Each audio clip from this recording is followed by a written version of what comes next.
का महीना था। दोपहर के 3 बजे थे। रिमझिम शुरू होने से मौसम सुहावना था, पर बाजार में सूनापन सा हो गया था। साइबर कैफ़े में काम करने वाले तीनों युवक चाय की चुस्कियाँ लेते हुए इधर उधर बातों में वक्त गुजार रहे थे। अंदर एक तो कैबिनों में बच्चे वीडियो गेम खेलने में व्यस्त थे। तभी वहाँ एक महिला ने प्रवेश किया। युवक महिला को देखकर चौंके, क्योंकि शायद बहुत दिनों बाद एक महिला, और वह भी दोपहर के समय, उनके कैफ़े में आई थी।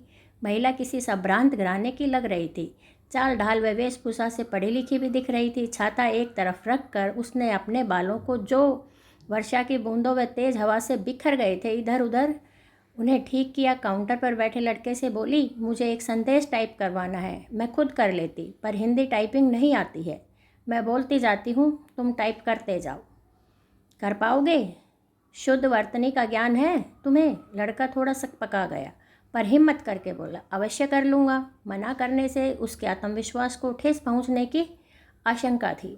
महिला ने बोलना शुरू किया, लिखो मेरे भैया, शायद यह मेरी ओर से तुम्हें आखिरी चिट्ठी होगी, अंतिम राखी होगी, क्योंकि अब मुझे से इतना सब्र नहीं बचा है कि मैं भविष्य में ऐसा करती रहूँगी।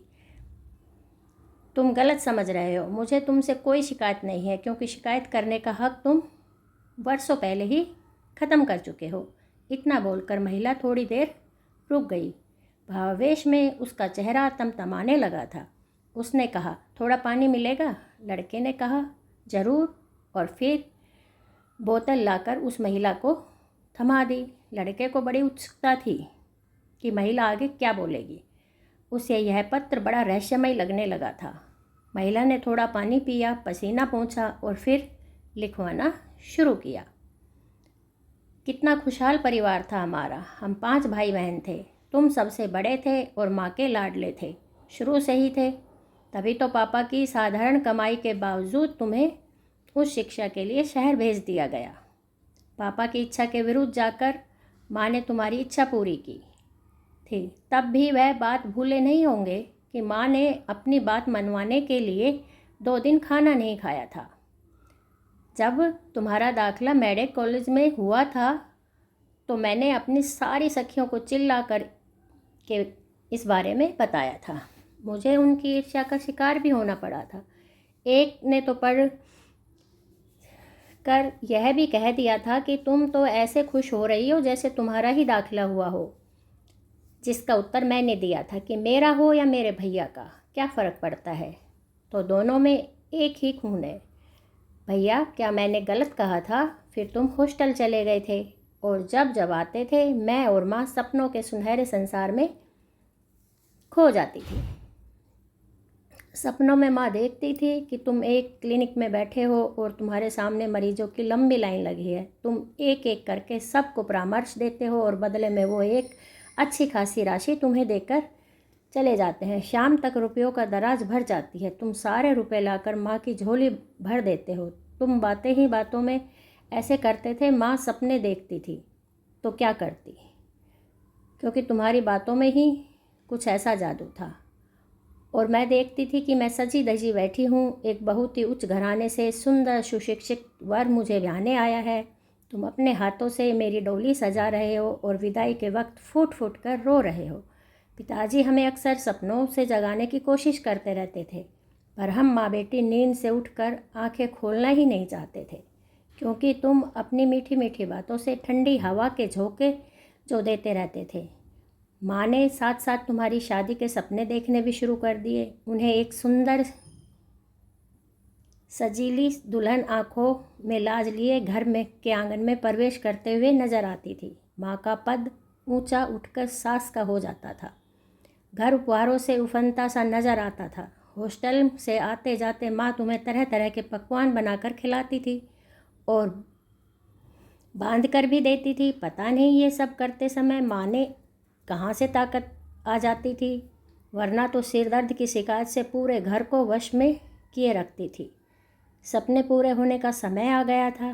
तुमने अपनी डिग्री हासिल कर ली थी और हॉस्टल छोड़कर घर आने की तैयारी कर ही रहे थे कि अचानक तुम्हें एक प्रस्ताव मिला। प्रस्ताव एक सहपाठिन के पिता की ओर से था, विवाह का। तुमने माँ को बताया। माँ अपनी दूनी गति से पूरे होते हुए सपने नज़र आने लगे। माँ ने शहर सामी भर दी।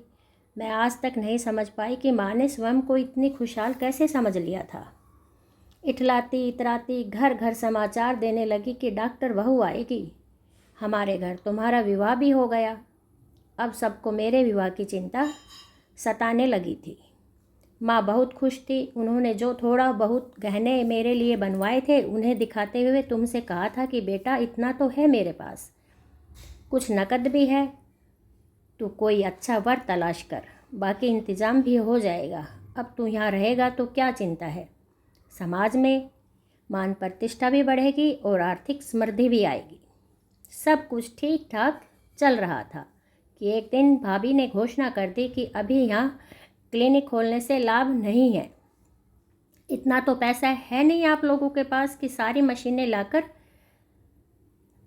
हमें दे दो, नौकरी करना ही ठीक रहेगा। मेरे पिताजी ने हम दोनों के लिए सरकारी नौकरी देख ली है, वहीं जाना होगा। और तुम चले गए थे। उसके बाद तुम जब भी आते तुम्हारे साथ भाभी की फरमाइशें व शिकायतें का पुलिंदा रहता था। पर पापा की आर्थिक स्थिति ऐसी नहीं थी कि वे अब तुम्हारी सभी इच्छाएं पूरी कर पाते। उन्हें अन्य भाई बहनों की भी चिंता थी। भैया, उन दिनों मैंने तुम्हारे चेहरे पर परेशानी व विवशता दोनों का संगम देखा था। तुम्हारी मुस्कुराहट ना जाने कहाँ गायब हो गई थी। हर वक्त तनाव व चिड़चिड़ाहट से तुम्हारे चारों ओर घेरा बना लिया था। भाभी को माँ गवार में बोझ और पापा तानाशाह नज़र आने लगे थे। तुमने बहुत कोशिश की कि माँ कुछ ऐसा करती रहे कि भाभी संतुष्ट रहे, परंतु न माँ में इतनी सामर्थ्य थी न ही भाभी में सहन शक्ति। धीरे धीरे तुम भी हमें भाभी की निगाहों से देखने लगे थे। कुछ तुम्हारी मजबूरी थी, कुछ तुम्हारा स्वार्थ था। एक दिन तुमने माँ से कहा कि माँ, मुझे दोनों में से एक को चुनना होगा, आप सब या मेरा निजी जीवन। माँ ने इसमें भी अपना ममत्व दिखाया और तुम्हें अपने बंधन से मुक्त करके भाभी के सुपुर्द कर दिया ताकि तुम्हारा वैवाहिक जीवन सुखमय बन सके। उस दिन के बाद तुम यदा कदा घर तो आते थे, पर एक मेहमान की तरह, और अपनी खातिरदारी करवा कर लौट जाते थे। पापा ने मेरा रिश्ता तय कर दिया था और शादी भी।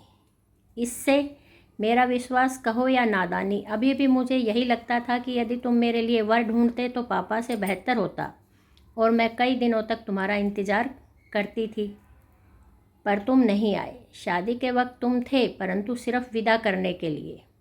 सीधे साधे पापा ने अपने ही बलबूते पर सभी भाई बहनों का विवाह कर दिया। घर का बड़ा बेटा ही जब धोखा दे जाए, हिम्मत तो करनी ही पड़ती है। मैं पराई हो गई थी। जब भी मैं माँ को मिलने जाती, माँ की सुनी आंखों में तुम्हारे लिए इंतज़ार के अलावा कुछ नज़र नहीं आता था।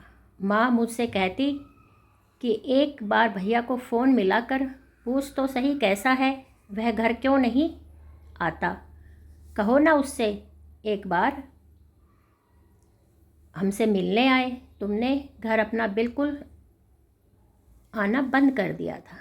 पापा पुरुष थे, उन्हें रोना शोभा नहीं देता था, परंतु मायूसी उनके चेहरे पर भी झलकती थी।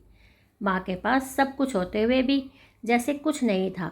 तुम माँ के लाडले तो चले गए थे माँ से रूठ कर, पर माँ तो अपना दोष कभी समझ ही नहीं आया। वो अक्सर मुझसे पूछती कि क्या मुझे उसे पढ़ने बाहर नहीं भेजना चाहिए था, या मैंने उसका यह रिश्ता करके गलती कर दी। अंत में यही परिणाम निकला कि सारा दोष मध्यवर्गीय परिवार से संबंध रखना ही था। सिर्फ खर्चा और कुछ न मिलने की आस से ही यह हुआ था। पापा ने आस छोड़ दी थी, पर माँ के दिल को कौन समझाता। पापा से छिप छिप कर अपनी टूटी फूटी भाषा में तुम्हें चिट्ठी लिखकर पड़ोसियों के हाथ डलवाती रहती थी, और उनकी 5-6 चिट्ठियों का उत्तर भाभी की फटकार के रूप में आता था कि हमें परेशान मत करो, चैन से जीने दो, माँ का अंतिम समय आ गया। पर तुम नहीं आए। तुमसे मिलने की आस लिए माँ दुनिया छोड़कर चली गई, और किसी ने तुम्हें भी खबर कर दी। तुम्हें आए तो अंतिम संस्कार के वक्त नहीं, क्योंकि शायद तुम्हें यह एहसास हो गया था कि अब मैं इसका हकदार नहीं हूँ।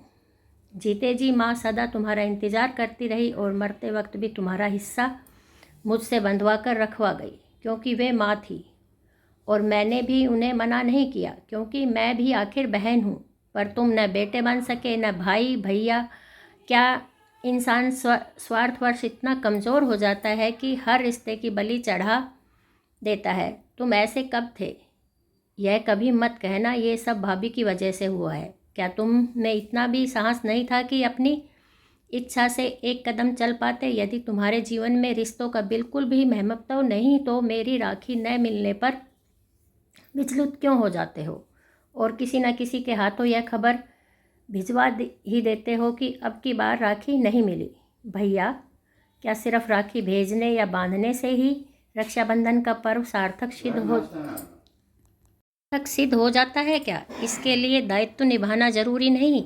आप 25 साल हो गए हैं। इस बीच न तो तुम मुझसे मिलने आए और न ही मुझे बुलाया। इस बीच मेरे द्वारा भेजी गई राखी एक नाजुक सेतु की तरह थी, क्योंकि जब टूटने की कगार पर है, क्योंकि अब मेरा विश्वास व इच्छा शक्ति दोनों ही खत्म हो गए हैं। भैया, बस तुम मुझे एक बात बता दो कि यदि हम बहनें न होती तो क्या तुम मम्मी आशुक गति यदि हम बहनें ना होती तो क्या तुम मम्मी पापा को छोड़कर नहीं जाते? क्या तुम्हारे पलायन का कारण हम बहनें ही थे? हम तुम्हें कैसे विश्वास दिलाते कि हम तुमसे कभी कुछ अपेक्षा नहीं रखेंगे? तुम एक बार अपनी व्यवस्था कहते तो सही। हो सके तो इस राखी को मेरी अंतिम निशानी समझकर संभाल कर रख लेना, क्योंकि मेरे ख्याल से तुम्हें दिल में न सही घर में इतनी जगह तो होगी। लिखवाते लिखवाते वह महिला उत्तेजना व दुखवश काँपने लगी, पर उसकी आंखों में आंसू नहीं छलके। शायद वो सूख चुके थे, पर टाइप करते वक्त लड़के की आंखें नम हो गई थी। काम पूरा हो गया था। उस महिला ने लड़के से कहा, तुम इसकी एक प्रतिलिपि निकाल कर मुझे दे दो, ताकि मैं यह संदेश अपने भैया तक पहुंचा सकूं। तुम जानते हो, आज 25 वर्षों बाद मैं यह सब लिखने का साहस कर पाई हूँ। मैं सदा छोटी बहन बनकर ही